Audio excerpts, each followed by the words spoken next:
Nais ni Pangulong Ferdinand R. Marcos Jr. ang mas mahigpit na pagbabantay at transparency sa pagpapatupad ng farm-to-market roads projects.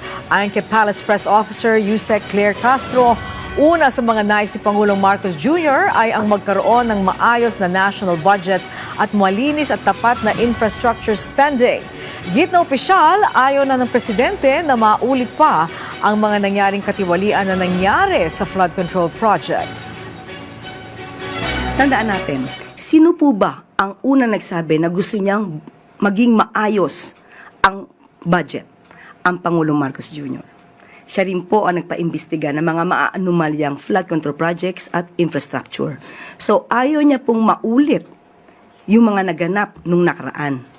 Kaya ito po ang nais niya, maging maayos lahat ang transaksyon, maging bukas sa publiko. Kaya po nagkakaroon po tayo ng transparency portal at yan din po ang gagawin po ng DA. Ang programa pong ito ay pamumunuan po ng DA at ng LGU at pati po ang mga bidding po nito ay open po sa publiko para pakita po nila.